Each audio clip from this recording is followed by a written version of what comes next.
Do you find that there's often talk about a VUCA environment, but there's not really a clear definition around what that actually means? So when I'm talking about this, I'm referring specifically to uncertainty, so the U part of VUCA. My name is Aoife O'Brien. You're watching the Happier at Work podcast. It's an award-winning podcast for people first leaders talking all things career and culture. And my guest on the podcast today is Maggie Jackson. She has this brilliant new book all about uncertainty and really clearly defining what it is, because I don't think we've got it right. And it's also about how to use uncertainty as a tool. Oftentimes we feel uncomfortable with uncertainty, but Maggie takes us through how to turn that discomfort into something that you can use to your advantage and how you can propel in your leadership role, in your business, by using uncertainty. Really hope you enjoy today's episode. Don't forget to leave a comment below. And if you're not already subscribed, don't forget to subscribe to the channel. Maggie, welcome to the Happier at Work podcast. I'm so thrilled to have you as my guest today. I know we've been talking about this for a few months, so the day has finally arrived and we're getting to have this conversation. Do you want to give a flavour of your background, how you got into doing what you're doing today? Let listeners know a little bit about you. Yes, I know why I would write a book about such a big, messy topic about uncertainty. Many people ask. But I come from a journalism background. So I was a foreign correspondent for a while and then a columnist, one of the first columnists in the United States writing about work-life issues and workplace issues, going back a time. And that, both being abroad and also writing about these social trends led me, when I began to write books, to tackle some big topics, such as my first book was about the nature of home in the digital age. Where can we find refuge when home is permeable and portable? The second book was called Distracted, and that made a big splash. It was the first to really question what technology is doing to our attention and our relationships. And the 2018 new edition is out and also adds to our understanding of what attention is, which most people don't understand and misunderstand. That led me to this book on uncertainty, because I thought, when you have focus, attention is a vehicle. Well, what do you want to do with it? You want to think well. And so I backed into this topic of uncertainty and realized and found out that it's been little studied until recently, believe it or not, and also it's highly misunderstood, insufficiently understood by many of us. We think of it as uncertainty is weakness and inertia, and actually the new science of uncertainty shows that that couldn't be further from the truth, that it's actually a highly powerful tool with which we not this incredibly turbulent world we live in.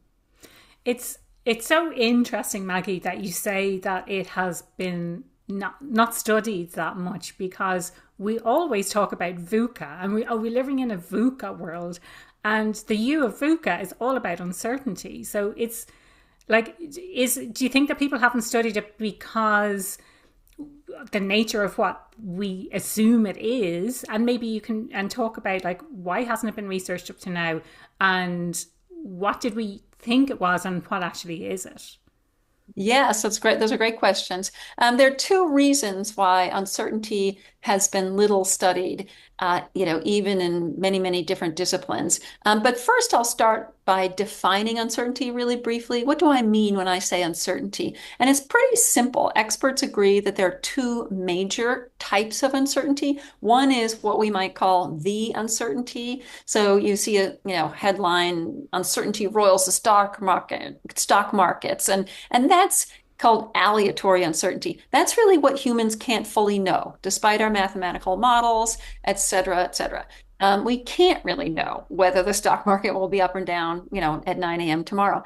And then in complement is our uncertainty. That's called epistemic. So it's psychological uncertainty. That's just our human response to the unknown. So when you meet up with something new, unexpected, and ambiguous, you basically feel kind of caught short. You've reached the limits of your knowledge. The stock market might rise or fall, or that traffic jam might end and you'll get to your important meeting, or the app may or may not show you a new way. So that's this uncertainty. You're caught short, but then there's a kind of a hint of other possibilities. And so what has, in terms of the study and in terms of popular misunderstandings, basically we live in an extremely efficiency-oriented culture and have for hundreds of years.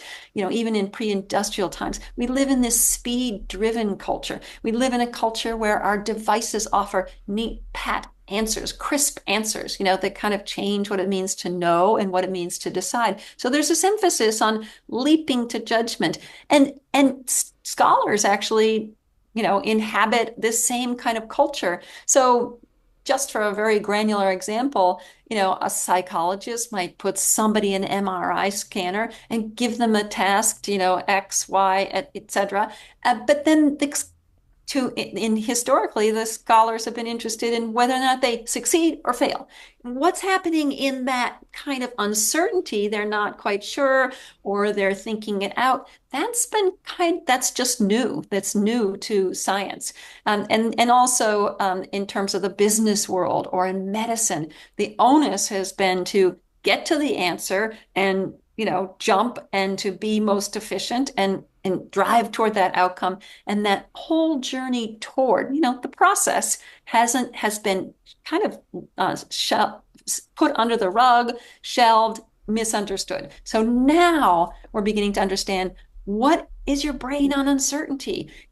What kinds of uncertainty there are, how we can strategically exercise our uncertainty. I'm not talking about being comfortable with uncertainty. I'm talking about actually wielding it as a tool and being skillful in uncertainty. Our response to the unknown. That's why it's so timely today. Yeah. I'll just tell you one little study, which is so fascinating and kind of drives this home. There was a study during one of the largest expansions in the EU. The marketplace nearly doubled. This was going back more than a decade. And it was a time of great kind of volatility and question marks for many CEOs, for leaders and decision makers.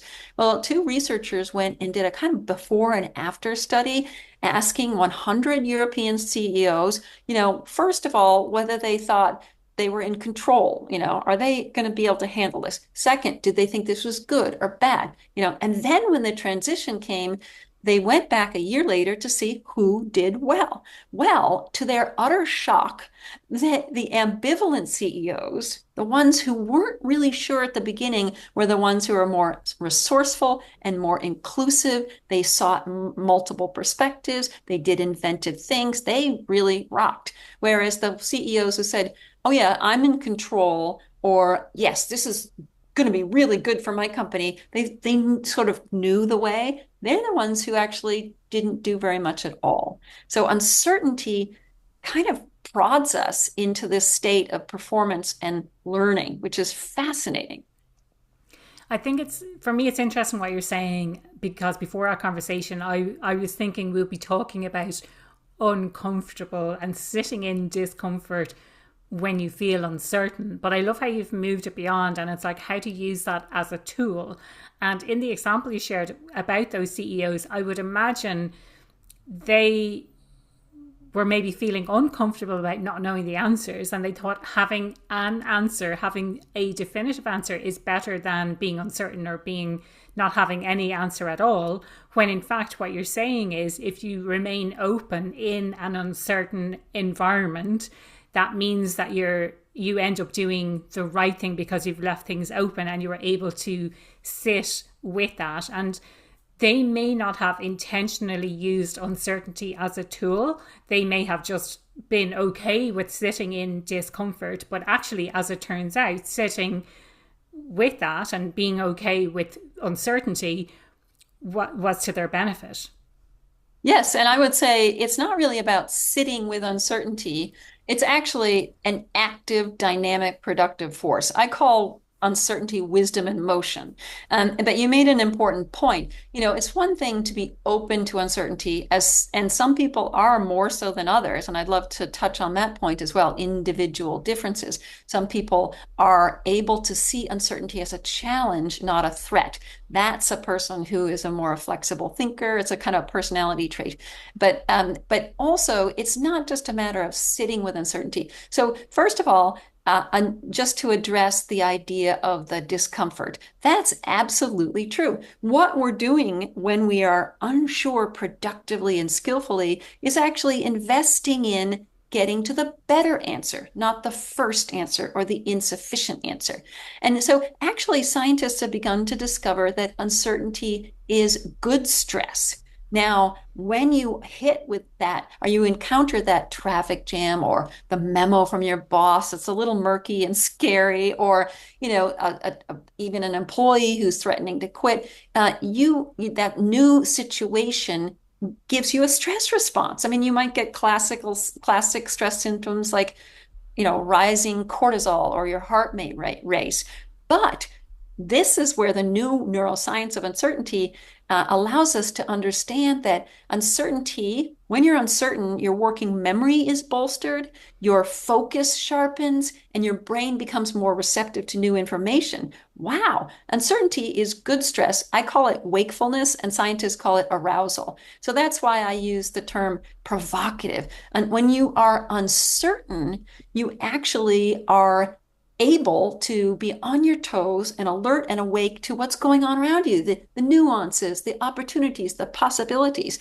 And in fact, in the United States, a study of emergency room doctors showed that when they were in sticky, emergency clinical situations and they were unsure, they reported that their attention was heightened. Scientists also call this curious eyes, which I love that term.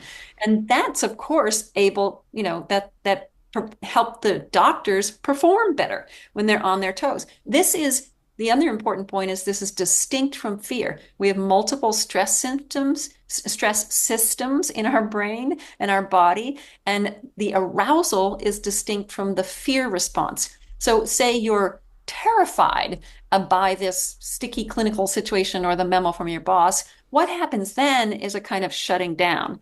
Uncertainty is a opening up, as you were talking about.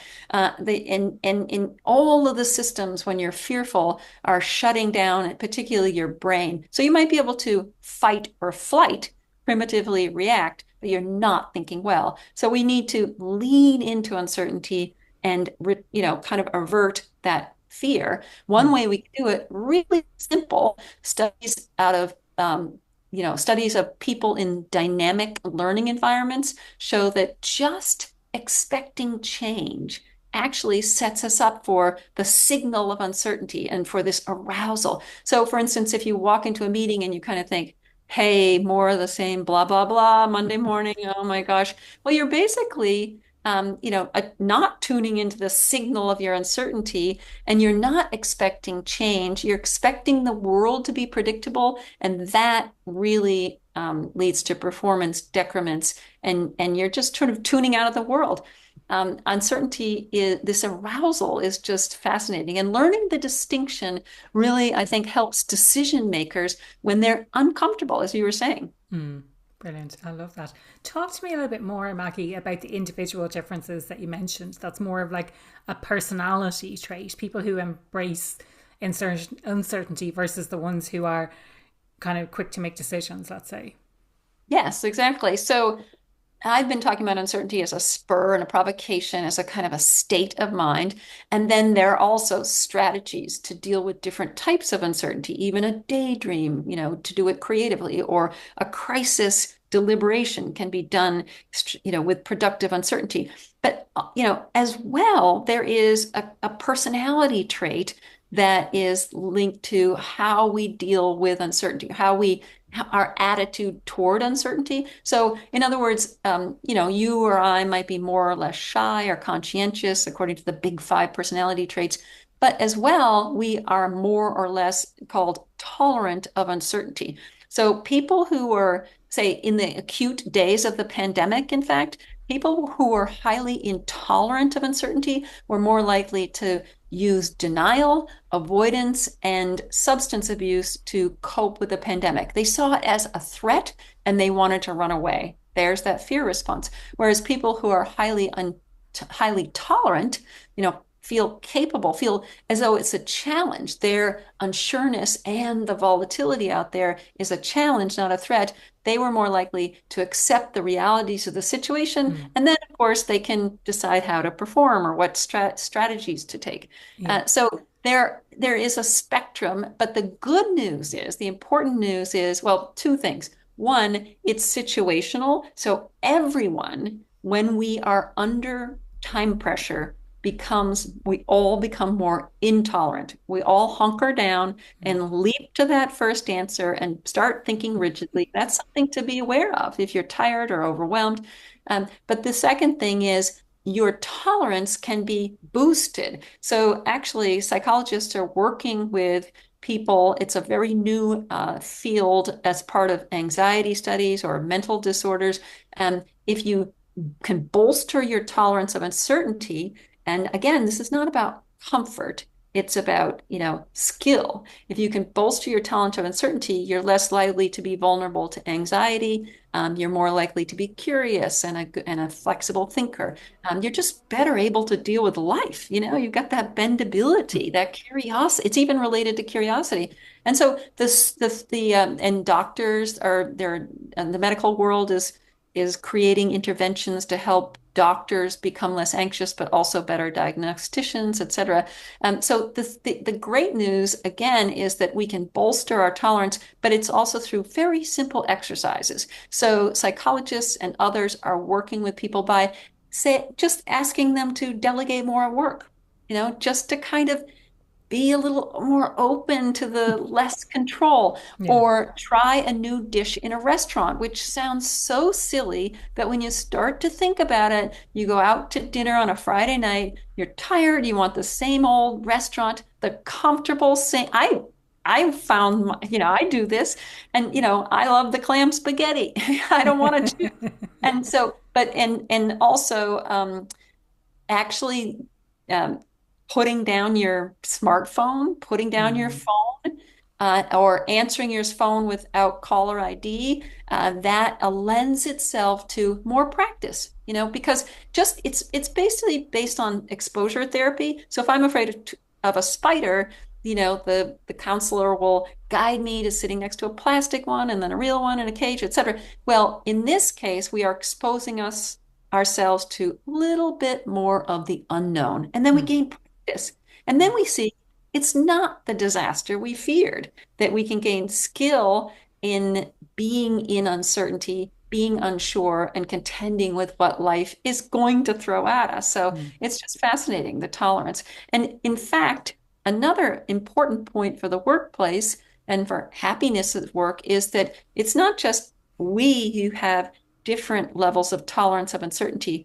but actually workplaces, even Yeah. teams, Mm. organizations, countries. So there are there are cultures related to uncertainty. And so one study of 70,000 employees across different countries, across different fields and companies, found that if a leader was dealing with a very highly intolerant of uncertainty culture, that is very rule bound, didn't like to not know what was going on, needed certainty in the messaging. If they were dealing with that, well, then it was best for job happiness, job engagement, to actually be a little more clear, a little bit more solid. Now, that doesn't mean they can offer certainty, but it means that they could calibrate their messaging, and that led to, job satisfaction. At the same time, the people who are in a very highly tolerant, maybe a high-tech startup or something like that, you can be more easygoing and free-flowing about your messaging, say about training. If everyone's going to be trained. If the culture is intolerant, you might want to say, well, everyone gets this, but your job is secure. This is a learning. In the other case, with tolerant workplaces, the boss might say, we're all getting training so we can stretch and grow, and who knows what'll happen. And see what I mean? The difference is distinct. Mm. So calibrating our messaging to the group and to even individuals on your team is important.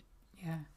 So I suppose understanding people's tolerance level of uncertainty, and is that to do with control? So you mentioned this idea of control a lot. Is there sort of a direct converse correlation between the two things? Like, is it that we are so used to having control that we want to have control that if something arises and it causes uncertainty, then that makes us feel like we're out of control? Is that really the crux of it?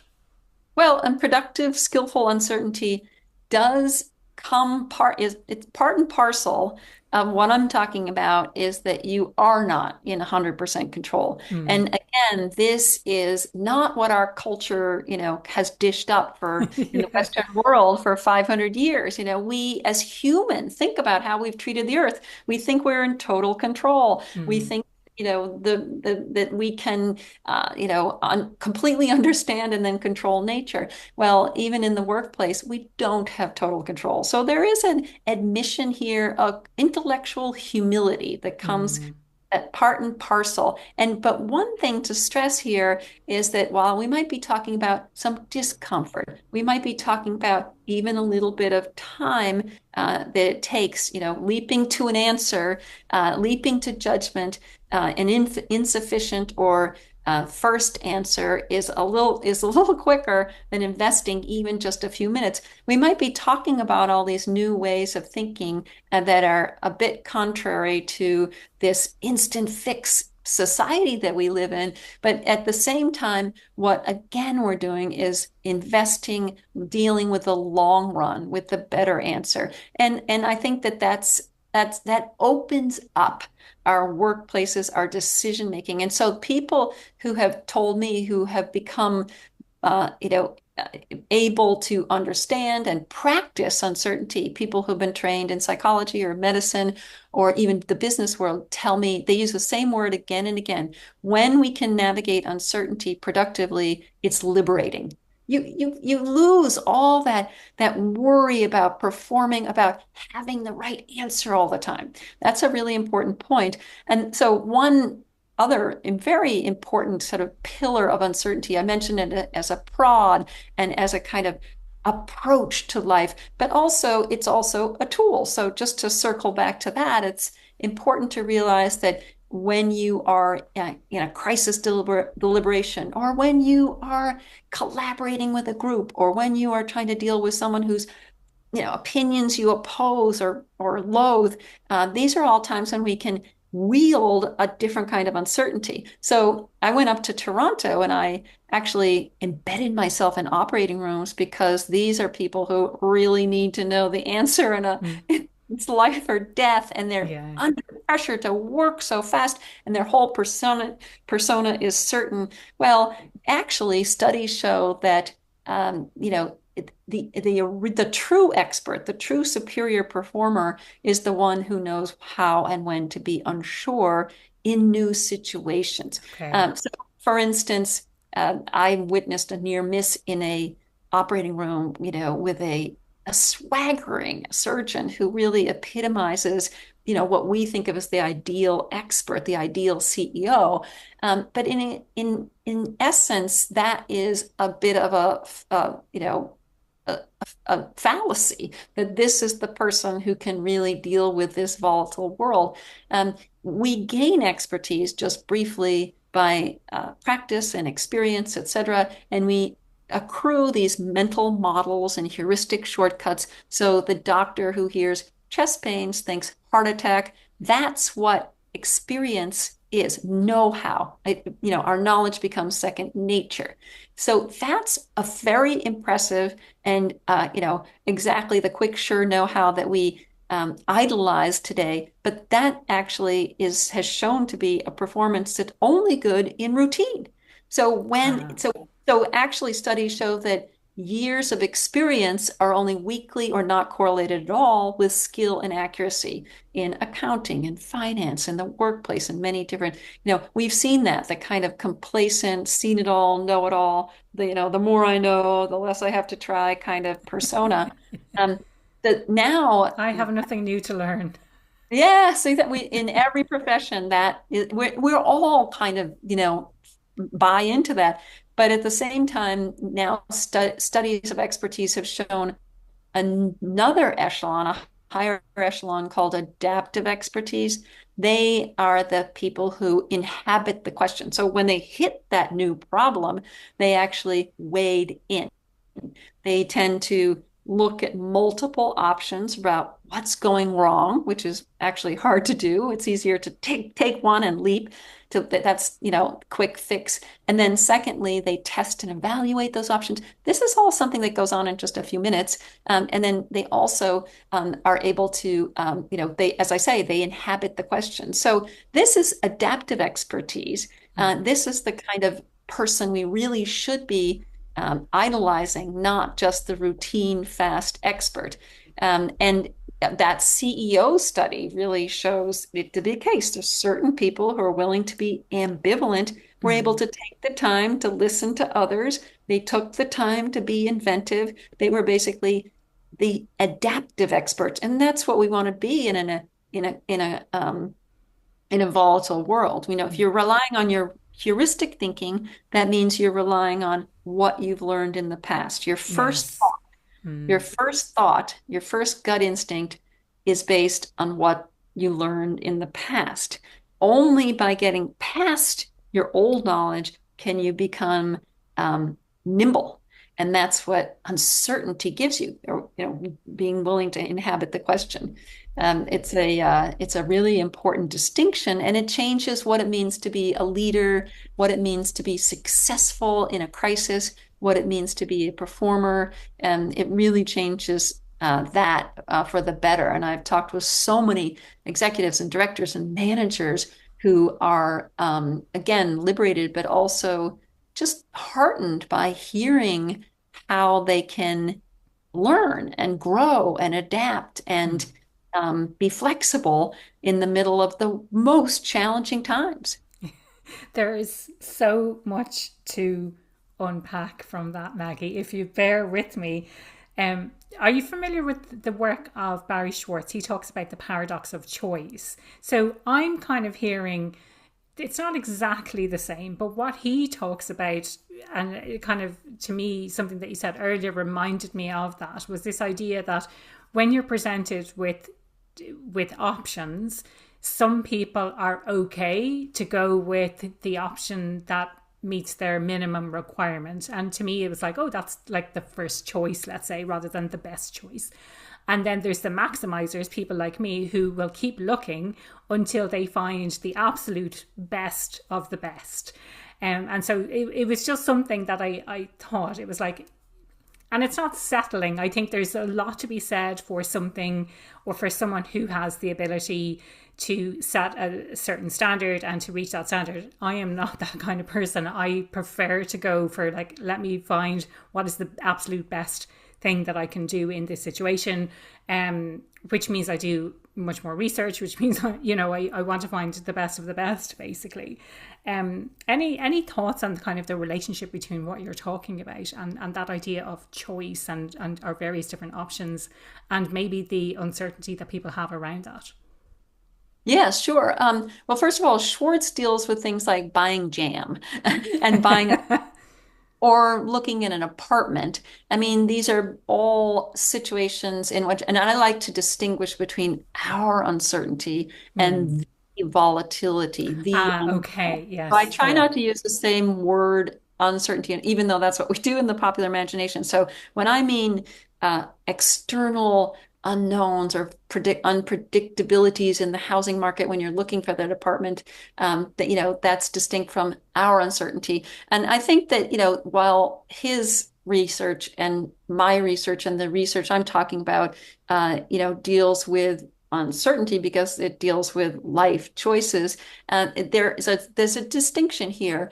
I mean, the when you are doing things like progressive deepening as an expert, when you're in a crisis, either long term, a difficult project gone wrong, or a crisis in the operating room. I mean, that's a different kind of higher order challenge and situation than I'm in this marketplace buying jam which product is going to catch my attention. You can be overwhelmed by 30, and he deals with 30. What I'm talking about is more of a fluid Mm. situation, in a Not dynamic even options. There's not and options. There's just no knowns. well, you want options. In both cases, he's dealing with the one option. People are shutting down and going for the first, because for whatever reason it suits them.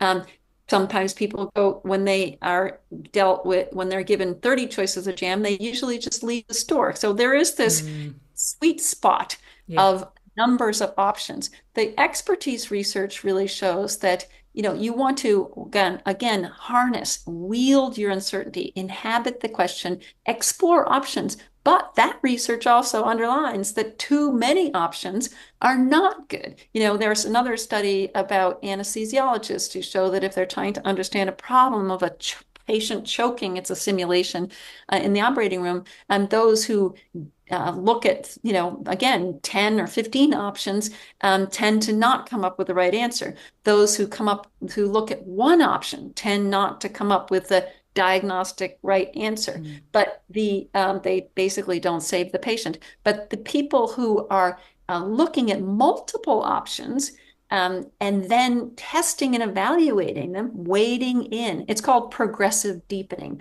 You are both widening your frame for dealing with the problem and you're deepening it. So a lot of people talk in the business world about getting more options or widening your options. And even though that's actually not done very much, one study shows that a series of studies shows that 80% of strategic business decisions are based on examining one option only, which is not great. A That does great not way surprise me doesn't, whatsoever. yeah, exactly. It makes sense. But investigating multiple options is important. But at the same time, you don't want to go too far on that extreme. But then the important thing that gets lost is deepening, Yeah. deepening. You're getting under the hood of that problem, that predicament, that situation. And the other thing that I'd have to say is that when we're talking about uncertainty, and I suppose it could be jam, it could be a crisis, it could be a product that's not working and you have to fix it. Could be all sorts of life situations. You are, dealing with um, dynamic, dynamic situations. You're dealing with this, and it's whether or not it's jam or a crisis. What you want to do is, move in productively and strategically, and know that your uncertainty, A, is not a negative, and B is understand how to work with that uncertainty, and then get to the resolution. Because the other thing about uncertainty that's really important to note, and everything goes along with everything I'm saying today, is we want answers. I mean, that's one of the reasons we're uncomfortable. That's one of the reasons we get a stress response. We evolved as organisms to need an answer for survival's sake. And even in contemporary society, no one's idea of the good life is to remain in limbo. So Mm. therefore, this is all I'm talking about is the process of getting the right answer. And Mm. along the way, uncertainty jolts you from your old assumptions. Uncertainty allows you to see multiple possibilities and others' perspectives, and uncertainty allows you to see nuance rather than just the bare bones of a Mm. situation. So those are tremendous capabilities, when in special case situations. Uncertainty is not for most of our lives are routine. That's Mm. why scientists talk about predictive processing. We expect that our house is in the same place when we drive home.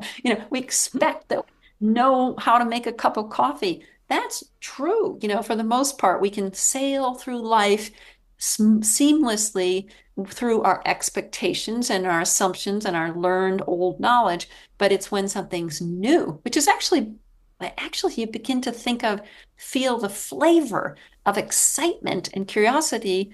Uncertainty is when there's kind of an adventure, even though we might not see it that way all the time.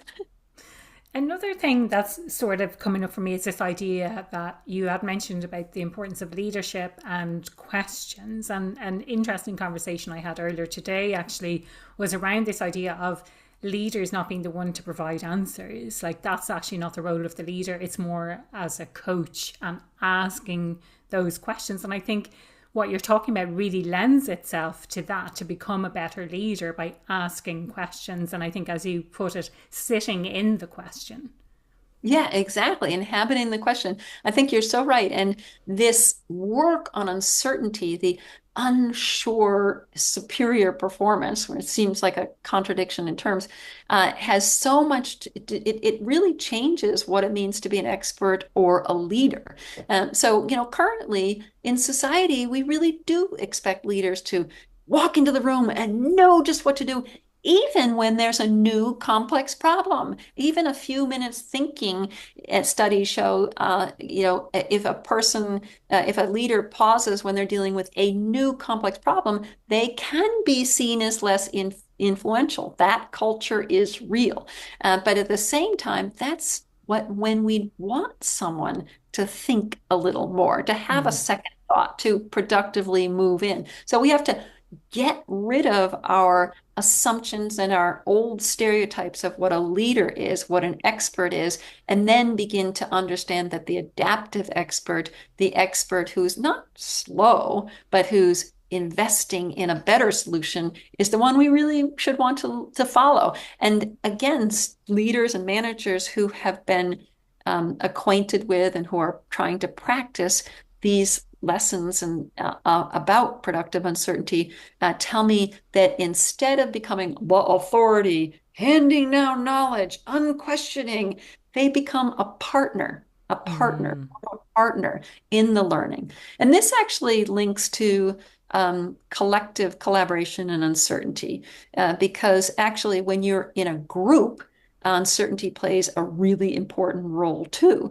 And just briefly, we all want to be in agreement, on the project, on the memo, on this task the team is, encountering.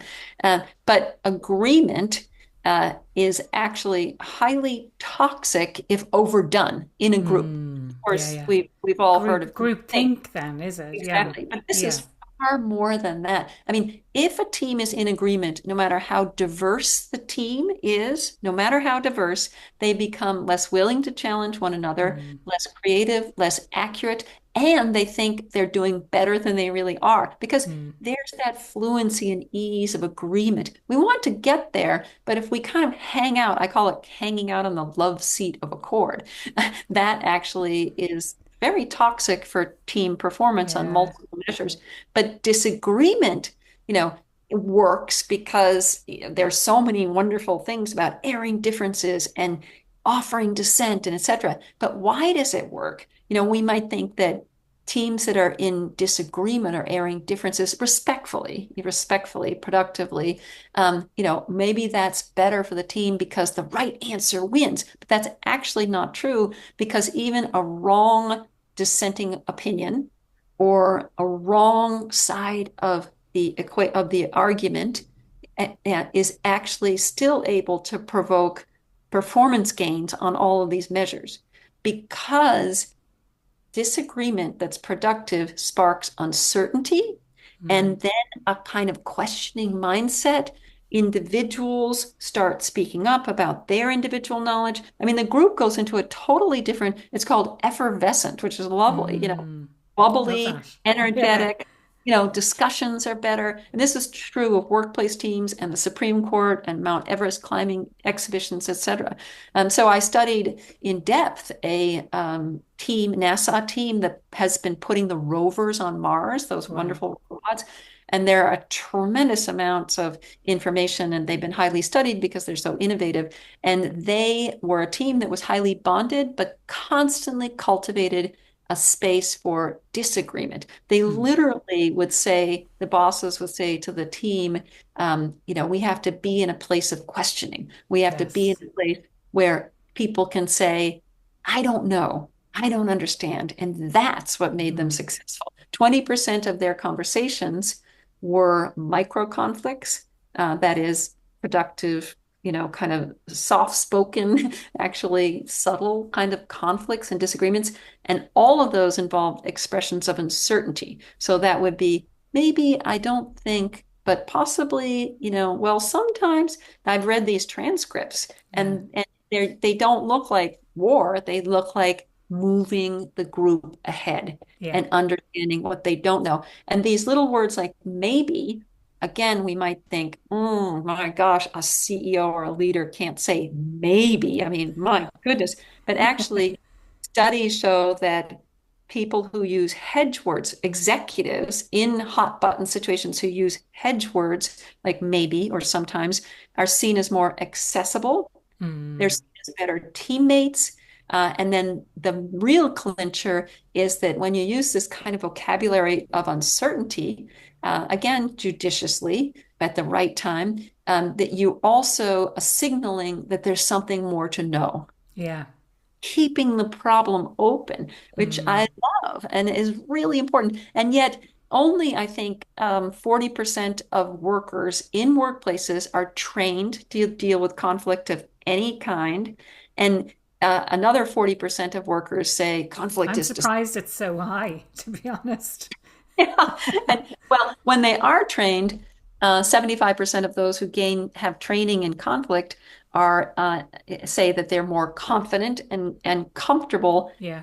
wing disagreement. Yeah. And I think it's really well known that uncertainty is the rocket fuel there. But we have a long way to go to to kind of create and make more sophisticated these types of strategies, Yeah. like To be able to especially embrace it. Yeah. exactly. Yeah. Yes. Especially in a world where now people hire for fit and they say, get on the same page. And actually, because diversity itself on all different kinds, from knowledge to racial, and et cetera, does naturally create friction Mm. because, different pieces of the wheel are distinctly different. That friction is often in workplaces tried to smooth over or eradicated. And that's the worst thing workplaces can do. Yeah. No, it's so interesting. I was going to drill into that a little bit because I do talk about fit and I talk about values alignment. But when I talk about that, the important thing is the diversity of thought. So having those diverse think. I'm the kind of person who, if there's no one else in the team to do this, I love to do the devil's advocate. Yes. What if this wasn't the right answer? And just kind of throwing a spanner in the works slightly to get people to think, but what if this wasn't really the answer? I wanted to come back to something that you said and challenge a little bit or understand a little bit more around it because I know we're not talking about gender on the podcast today, but someone who's been on previously has spoken about the difference between, say, a male CEO says maybe or sometimes versus a female CEO says maybe or sometimes, and the difference in perception. So for a man, it's okay to say that, and he's like, oh wow, he's humble, and for a woman, it's like, oh, she has no idea what she's talking about if she says maybe. Any thoughts? Like, have you seen any research around that? I'd be curious to know. Well, I've seen research showing that actually this is more of a myth than we think. That Mm. maybe I can see that the men and women are perceived differently in our cultures, but it's not as much as an obstacle as as is often talked about. Okay. So the strength of using the word maybe that's derived from many studies and that indicates conversational receptiveness and also inclusion is really highly related. To be inclusive as a leader is highly related to employee engagement, as you Mm. know. So these sorts of conversation. But what I'd say is, that said, of course, the culture, our workplaces do treat women differently. So what's really important to understand here is that this is not binary. There are no perfect words here. It's not a matter of, someone's throwing up their hands and saying, I don't know, Mm. or, maybe, and that's it. Because many, many studies show that uncertainty is persuasive, for instance, when it's linked to potential. So a doctor might say, I'm not sure right now, but I'm going to, consult with two others. And so we're going to get to the bottom of this. I can see multiple options for your treatment. That's a I don't know, which is very, linked to potential and not just persuasive, but also, still retains the expertise that the patient wants. As similarly, in the business world, I think that there are ways that we can start to create and use vocabulary that's less raw and more effective than just a bold maybe. The transcripts of the Mars mission were really fascinating, because there was a whole vocabulary in and around. And of course, you use maybe when you are delineating options, but you have solid thinking behind the options that you're communicating. You use maybe when you're trying to actually communicate to the team or the employee workforce, that there are options, but there are possibilities, and that there is accountability. We're all going to be exploring different roads rather than just the road I say now. And Mm. the opposite of these hedge words, I actually don't know the term. I don't know why, but it's the non-hedge words. And these are words like therefore, and you're wrong. It shuts down the conversation. Yeah. And so we might say, oh, women are treated differently when they use these words, but I think the picture is very complicated. Women's way of working, if indeed they use these words more, I'm not convinced that they might, but if they do use these words more, well, the world is changing, their impact is changing, their numbers are changing. And so along with this, we can utilize this and all be, if not rebels, then at least push the culture forward, to a place where of uncertainty, which means open-mindedness, which means, considering uncertainty as a space of possibilities. Mm. Uncertainty is that signal that there's something more to know. In fact, one neuroscientist told me that uncertainty is the brain telling itself there's something to be learned here. And Okay. and that's a great sentence for managers and employees alike to use. We can begin to utilize the new science of uncertainty to move our attitudes and our understanding and our strategies in and around this mindset forward. All of us can be accountable to basically, because when you think about it, there's so many different studies that show the world is growing more volatile. I mean, we can look it around, we can feel and sense climate change. We can experience the extremes. We can see volatility in our geopolitics, in economics, and many measures, especially among more vulnerable people in the population. And so the IMF has called this the decade of uncertainty. And again, they can mean the rising unknowns, that also perhaps our response. So the question is, amidst this turbulent decade, turbulent era, well, how will we respond? And that's where uncertainty comes in, the Mm. wisdom of uncertainty. I love it. I love it. So, well, there's so much wisdom in everything that you've shared today. Thank you so much, Maggie. And the question I ask everyone who comes on the podcast: what does being happier at work mean to you? Well, I think both in my own case as a reporter who's covered wars and conflicts and arts and culture and everything in between, and also I think in a meta way from everything I've learned with my research and studies and books, is that I think well, first of all, there's a distinction between different types of happiness. One is kind of a hedonistic seeking of comfort. And one incredible study, among others, shows that when people seek comfort in order the easy street, they're actually less happy in the long run. They might get something, easy, something easier and comforting immediately. But what a real happiness is meaning making. These are the Mm. people who tend to be more givers than takers as well. So I think that, on the score of meaning making, unhappiness is an ability to deal with volatility, with skill and prowess and humility. Happiness in these deeper, richer terms is dealing with life and its difficulties with open-mindedness, not denial. And so that's why I say, uncertainty, productive uncertainty is liberating, and then a happier root. Love it. Love it. And if people want to find out more about you, if they want to connect, if they want to buy your books, what's the best place that they can do that? Sure. My contact information is on my website, maggie-jackson.com, and you can find lots and lots of articles that I've written, excerpts from my book, how to buy my book, etc. More information on me. And then certainly reach out on LinkedIn if you'd like. I'm most available there. And just Google me, and you'll find also other resources. Brilliant. Thank you so much for your time today, for sharing your wisdom. I think there's so many insights to be unpacked from what you've said. But like, I just love the whole concept of this. So thank you so much for sharing. Thank you so much for all your wonderful curiosity about uncertainty, and for thank you for the honor of being on your show.